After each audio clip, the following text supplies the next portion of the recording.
Spotlight on Bensenville. My name is Frank DeSimone, Village President, and your host for this episode. Today we'll be discussing the Bensenville Community and Economic Development with our guest Evan Summers, Village Manager, Scott Viger, Director of Community and Economic Development, and Curtis Posgay, Senior Planner. Welcome, gentlemen. Hello, Mayor. Hello, Mayor. So, in these unprecedented times, Bensenville businesses and residents have shown great resilience. So, what are some of the economic development successes in Bensenville this year? I'll start with that one, Mayor. We've actually got quite a few so far this year. New O'Reilly Auto Parts coming to Irving Park Road. New car wash, Gem Car Wash on the 900 block of Irving Park Road. Right here downtown by Village Hall at 114 West Green next to the Green Street Grill. Omega Pro Systems is building their office there. They're moving here from Itasca, and there'll be some apartments on the second floor there, so that's exciting. Also, we've had some local businesses expand. Betsville Midwest is relocated here in town and expanded. Logistics Plus is relocated here in town and brought folks in from their other location. I believe it was from Milk Grove Village, and that's a good thing for us as well. And perhaps most excitingly, we've got two new buildings going up at the northwest corner of Tollway and Route 83. Hamilton Partners out of Itasca is building a new 130,000 square foot warehouse there. And then way on the other side of town, the exciting thing, the Bo Jackson Elite Sports Dome is up. You can go by and see that. So there's quite a few. We also have some smaller items as people, independent businessmen have aged out and retired. A new generation of small entrepreneurs at Trello Auto Tech, GTO Auto have stepped up and opened up new businesses where retirement had put those to gone. So it's an exciting time. Well, and I think it's also kind of cool. We did a lot of more than I expected grand openings, especially at the beginning of this pandemic. I mean, the UPS store there on Irving Park Road opened up, and that's an entrepreneur who just was ready to take a risk and saw an opportunity and took it. And that's the kind of businesses that we like supporting. Those people that are going to take a risk on Bensenville, put their livelihoods at stake, and then make an investment. That was probably the most heartening part of the pandemic for me. It was just going to those grand openings, and we were all masked up, and they were scaled down events, but for sure. But doing a ribbon cutting for a new business kind of keeps my blood going, right? Absolutely, absolutely. So COVID-19 created many challenges for local businesses in 2020. What role did the village play in strengthening and assisting local businesses recovering from the coronavirus? It was definitely challenging times this year with COVID. As probably a lot of our constituents are aware that we're actually closed down for about a month or so. And a lot of us were working from home, and that's really where the process started. We were putting together, we basically created an e-blast for the business community.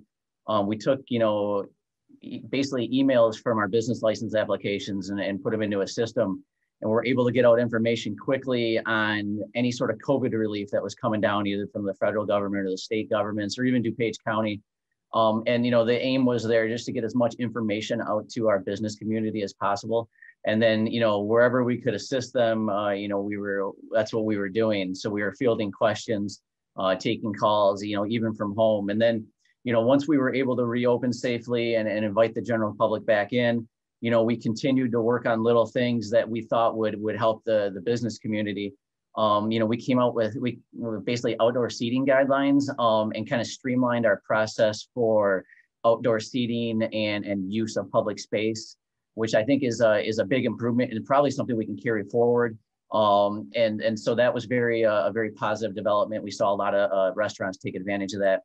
We did even here recently a park use application for our downtown park where we saw a Green Street Grill take advantage of the park and playing music outside during business hours, and so they could operate safely during COVID. We're coming up with outdoor heating rules and guidelines for the business community. Again, that's going to be key for the restaurants in town. We worked with our GIS consultants.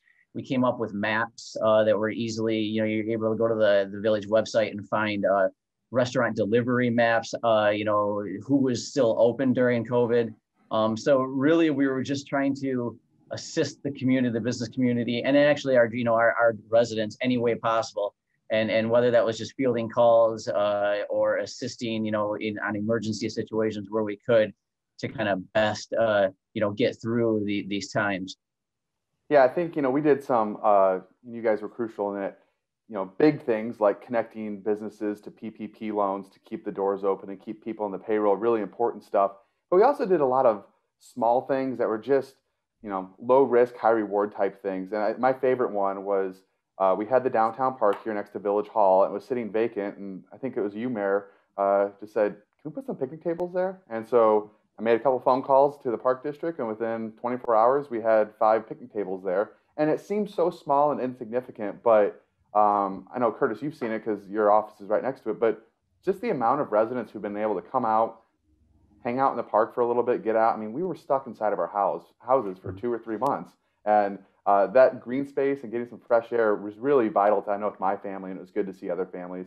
And then those picnic tables also turned out to be a great place you could get takeout from some of our downtown businesses and eat in the park. So that was one of those low risk, high reward things that really paid dividends to our residents. Does the village of Betsville offer business incentives? So yeah, we have a variety of incentives we offer to the business community. Probably the most utilized is the fact that the village is entirely in an enterprise zone. And so pretty much anybody, specifically kind of new developments that are building from the ground up, they can take advantage of this program. It's essentially a relief on the state sales tax for all, building materials and equipment. So they apply to us. We basically just sign off on a form and submit it to the state, and then they get a certificate. And that's easily the most heavily used, but mainly for kind of ground up developments, new developments. Although you do see that sometimes in redevelopment. We've done sales tax sharings in the past. We do Cook County tax abatements for the small portion of Cook County that we do have in the village. We do have TIF districts. We haven't utilized a ton of TIF kind of programming recently. A lot of that was done up front when we did a lot of infrastructure work with these TIF districts. So we would bond out and do a ton of infrastructure work. So that's still actually paying dividends for the business community even now, with that work that was done years ago. And then we do have a facade program. Unfortunately, we've temporarily put that on hold because of COVID, but we do anticipate, once we see kind of where the taxes lie next year, post-COVID, we do anticipate being able to open that program back up. But we even this year had approved 1 or 2, and last year had utilized the program a couple of times as well. So that's a great program when it's up and running, and offering up to it's a $10,000 match, basically up to $20,000 for facade improvement grants. So what are the key industries in the village? Well, I'll start on that one. There's many. Of course, as an old railroad town, and our location with the highway access and the rail access, warehousing and logistics have been a mainstay of the village for a long time. But more recently, one more old sign. We have many machine shops and injection plastic molding shops in town. Those are smaller, more family-run operations. They've been here for years. We continue to have new people come to town. Schmidt Tools came to town, game engineering, injection molding, people like that. More recently, we have what Curtis and I would call a food cluster. A lot of food processors in town. I started making a quick list, everything from cheesecakes on sticks to marshmallows to gyros to all sorts of 2 different sausage companies in town. And so the food processing and delivery mechanisms, U.S. Foods, Iberia Foods, Fortune Fish, there's just a ever expanding distinctive foods over on Evergreen Street. Ever expanding food cluster, so much so that we got a call, Curtis, whenever it was a number of months ago, from DuPage County saying, "Oh my goodness, there's this food cluster here. Is that because the Fulton Street Market is being redeveloped downtown?" I said, a little bit, but we're doing a lot of this on our own. I really like the food cluster aspect of our town. Food is very labor intensive, and that means that there's a lot of jobs to be had there. So it keeps people employed in our area. They're not likely to be automated away. It's just a very labor-intensive business is processing food. So that's an important thing for us to hold on to. Yeah, and one other thing that, again, we've had a position in amateur sports for a long time with the Edge and the Redmond Recreation Complex. is being bolstered even more so with the new Bo Jackson Elite Sports Dome down on Grand and County Line Road. And that, of course, brings in tournaments and people from outside of town to stay in the hotels, go to our restaurants, and just promotes everything of the village throughout the region and the country. Well, you can't talk amateur sports without also mentioning White Pines Golf Course. 36-hole golf courses Right. aren't that common, so it's a good asset to have here. And most of the people out there are definitely amateurs, myself included. I got a sneak peek of the Bow Dome last week, and I was shocked when they told me they're going to have 400,000 people a year go through that dome. It's unbelievable. 400,000. So I mean, That's unbelievable. I think that whole corner too is ripe for redevelopment out there. So get it while it's hot. So does the village have a specific plan for economic development? We've done a lot of planning work over the years. So economic development, like focused planning, started, probably years ago, but really there was a 2013, they call it the Community and Economic, or CEDS. So the CEDS plan, it was basically done in conjunction with the O'Hare expansion when Chicago was doing the take of our properties. And we had this very robust economic development plan put in place with the village. And it did, I mean, it's pretty impressive when you take a look at it and how we were planning kind of post O'Hare expansion, what the village is going to focus on. And it's really impressive when you look specifically at some of the recommendations and how they've turned out. The one I always point to is that we have this new development, this 220 North York Road is a big industrial development, ground up spec industrial that just was delivered here within the last year or so. If you look in that CEDS plan, that development is almost identical to what was proposed in that plan. It's rather impressive to see how that planning, which, I mean, you look previously what was there, it was two, right-of-ways, 20 plus properties. I mean, it was sort of pie in the sky planning that really worked out to our benefit and almost exactly how we envisioned it. And it just goes to show how some of these planning efforts can really come to fruition. And so that one's kind of lays the groundwork with a lot of the other planning efforts we've done. We've gotten a couple of grants since then, working with CMAP and did a comp plan. So that's a comprehensive plan for the entire village. It tackles housing, economic development planning. We've also done a new zoning ordinance, which sort of goes along with that economic development planning and that comp plan. We're currently actually working to formalize an economic development strategy that we hope to sort of do on an annual basis. We've always sort of had our own strategy in-house, but we'd actually like to get something down on paper and have a formal ED strategy for the village that we can kind of update annually to kind of guide us. And then, always the kind of the main focus of our economic development efforts is going to be retention. We really look to retain the businesses that have grown here in Bensonville, and if whether looking to expand or update facilities or whatever, that's always going to be our focus. So economic development wise, we put a lot of focus into the retention efforts here. So what are the village's key goals for growing business in Bensonville? Oversimplified, I mean, what our goal is quality of life for all of the folks here that live and work in town. So how do we do that? As Curtis says, retention of those existing businesses and their expansion. But that gives us good jobs close to home, the food cluster, as Evan says. Also jobs to bring folks in from neighboring towns, Elk Grove, Franklin Park, Elmhurst. That also that economic development activity to bring in the businesses raises our tax base in the industrial areas, north industrial, east industrial, south industrial parks, lower the tax burden on our families here, on their homes. As Curtis said, retain first. We do have an aging building stock in many of the commercial and industrial areas, so strategically renovating those. We have a monthly permit of note section where older industrial buildings are being upgraded for new tenants. We always highlight those internally. Also selective demolition when the buildings are just not functional for modern business, that they come down, and we've been fortunate to get a lot of new ones, as Curtis mentioned. 220 York, 350 York, 1055 Sesame are examples of that. Also, we go to attraction, and we've been fortunate through Curtis's efforts and the efforts of the board to bring in new businesses as needed. O'Reilly Auto Parts, Gem Car Wash, things like that.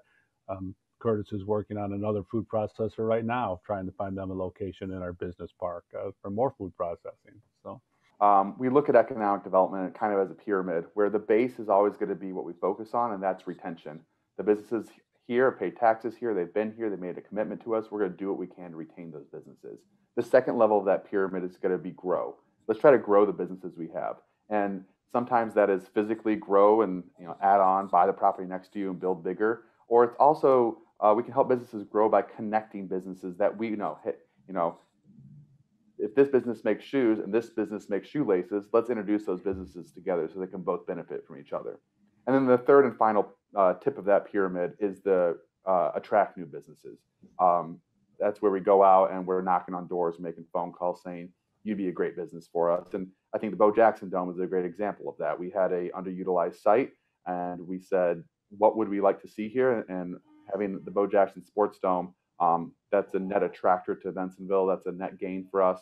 And so that's something we worked really hard to put together. So that's kind of that pyramid of economic development that is the heart of our strategy. So how can residents find out more about Bensonville's economic development? Yeah, I say first and foremost, you can always go to the website. We have an economic development section there. We try to put a bunch of information up there. We have GIS. You can look through the, mappings of the village. You can find properties on the village website. So that we try to make the website as accessible to the public as possible, and put as much information up there as possible to, so you can easily go and find, what you're looking for. We have a citizen-run board called the Community Development Commission. So this is our kind of public body that makes recommendations to the village board. And they do everything from zoning, variance, applications to special use permits to planning efforts, and really can be an avenue for general economic development discussion too. And this is stuff that gets funneled right up to the village board. So it's sort of the public's way to get involved, kind of hands-on. We always encourage people to reach directly out to us. So if you're going to the website and you notice something that you have some more questions on, if you're looking for expansion opportunities, or if you just have you want to see what's available in a 2,000 square foot range, give us a ring. We have a lot of services that we subscribe to, particularly CoStar, which is an invaluable real estate service that we use here in-house. And I'm able to, pull information and get you, we can do everything in there from, supposed lease rates. You can do comparables, you can do recent sales. But the most valuable is just seeing what's available out there for potential businesses. And then, finally, kind of follow our social media, be involved there, whether it's Twitter or, this channel, Bensonville Media, or our website or Facebook or whatever. We try to be as active as possible on there. And there's always stuff we're trying to push out there, but it's a good way to stay up to date on kind of the current trends and things. Well, guys, I thank you for hanging out. I hope you guys have a few more minutes because we do need to take a break, but I'd like to come back and get some more information. Can you hang out a little longer? Sure. Good. Thank you. So we'll be right back after the short commercial break.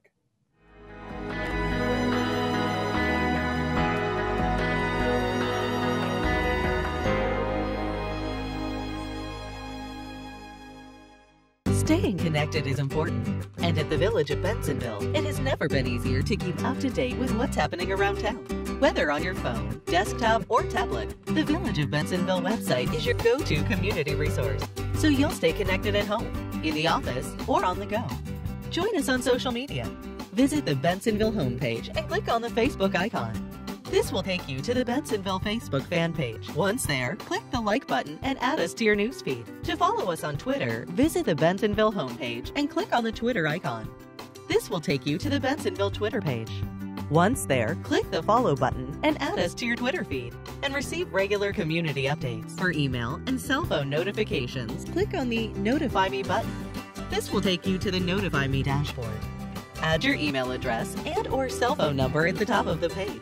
Then select which service you would like to receive updates from. Click on the envelope icon for email alerts and on the phone icon for phone alerts. You can choose one, the other, or both. Tune into our public access cable shows and board meetings. Choose a current program from the Multimedia tab down on the homepage. Bensonville Community Television is also web streamed 24 hours a day. To pay your Bensonville utility bill online, just click on the Online Payments button, then follow the instructions provided on our secure payments site.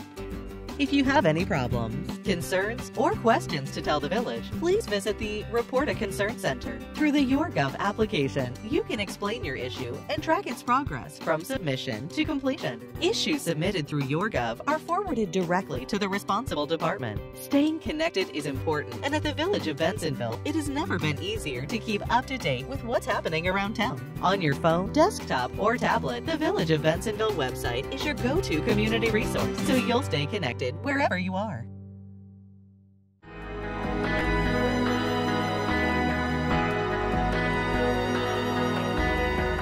Spotlight on Betsville. My name is Frank DeSimone, Village President, and your host for this episode. Today we're discussing the Bensenville Community and Economic Development with our guest Evan Summers, Village Manager, Scott Viger, Director of Community Development, and Curtis Posgay, Senior Planner. Welcome back, gentlemen. Hey, Mayor, how are you? Good.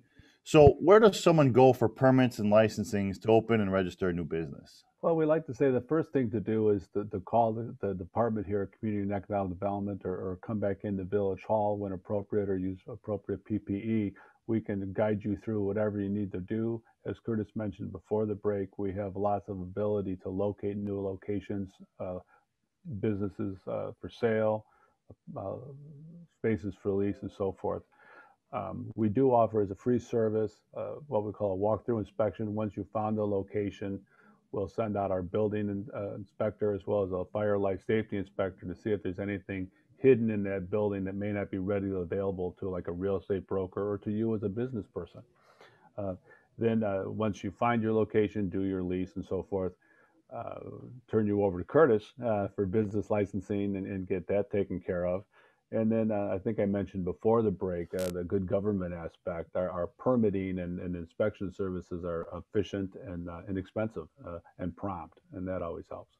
Scott, touch on that. I think it's a really point of pride that a lot of people don't realize. What's the average permit turnaround time for businesses in Bensonville? I like that question. When you come to our counter, the permit clerks are trained to tell you that it will take up to 10 business days, or call it 2 weeks. In actuality, when those plans are reviewed in-house, they're in the 3 to 4 day range, usually closer to 3. There are cases where we use independent consultants to do that work for us, and that ranges in the 4 to 5 day range. So we, what do we say? We under promise and over deliver on our timing on those things.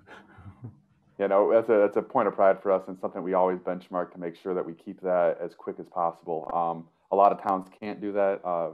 We get a lot of praise from towns, especially coming from Cook County communities, saying this is unheard of, right? Yeah, we are proud of that, and as Evan said, we track that every month, and we report it to the mayor and the village board on a monthly basis. So we keep that at the forefront of what we do.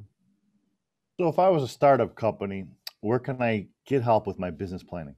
Firstly, I would say that you reach directly out to us, and you know, we're going to try to assist as best we can, but we'll probably also readily admit that we're probably not the most, the best professionals necessarily to guide you through a total business planning process.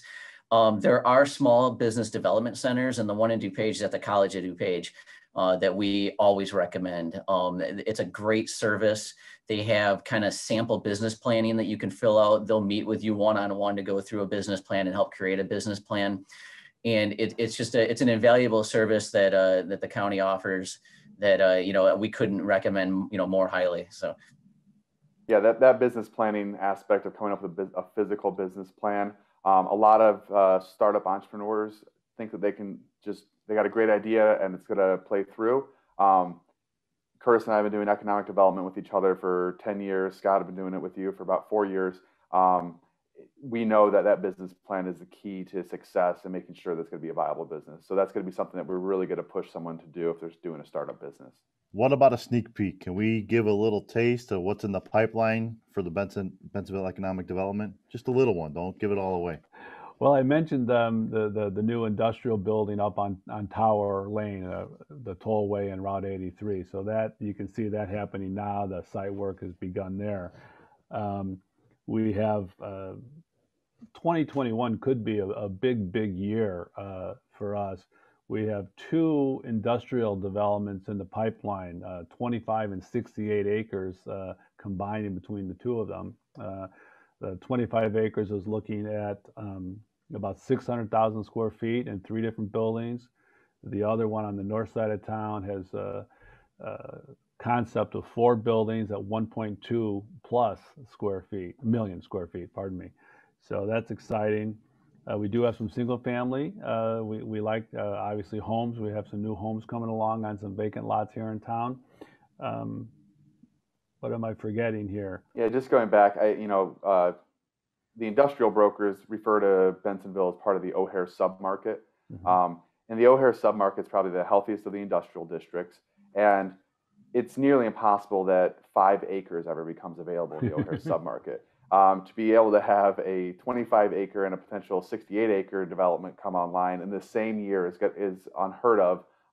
It's going to be a lot of work for these gentlemen doing economic development and planning for the next year, but it could be just one of those things that will make headlines in the trade journals.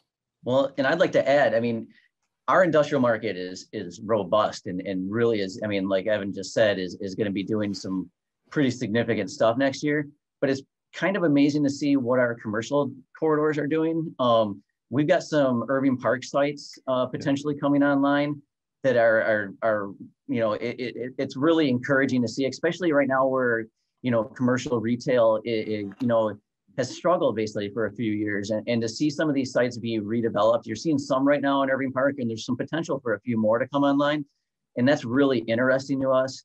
And then, just to piggyback that Grandin County line with the Bodome and the hotels that have gone in down there, there's some real potential for some, retail commercial along county line that we're excited about. So, we're seeing the industrial, it's always been our bread and butter, but it's really interesting to see some of these commercial sites really start to take shape.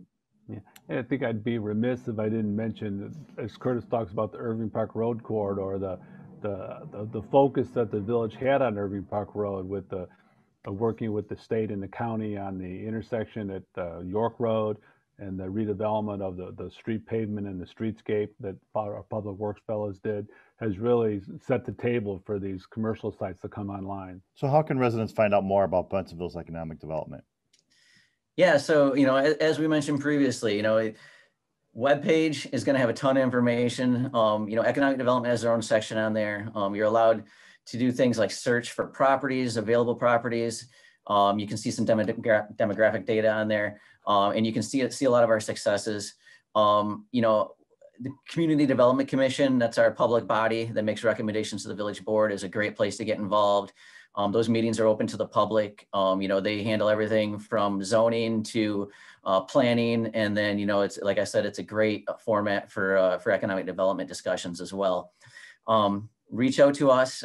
Staff is always here, whether in person or just giving us a ring. We're here to assist you in every way we can. And then again, social media. We do a lot with social media, whether it's Twitter or this Bensonville media page or Facebook. Get on there, and it's a good way to stay up to date on kind of anything going on within the village. Okay, gentlemen, thank you for all that information. Now get out there and get us some more businesses, and hopefully we can come back and give up some more updates. But thank you guys for joining us on the show, and thank you so much for joining us at home. Be sure to tune in next week for Spotlight in Bensonville.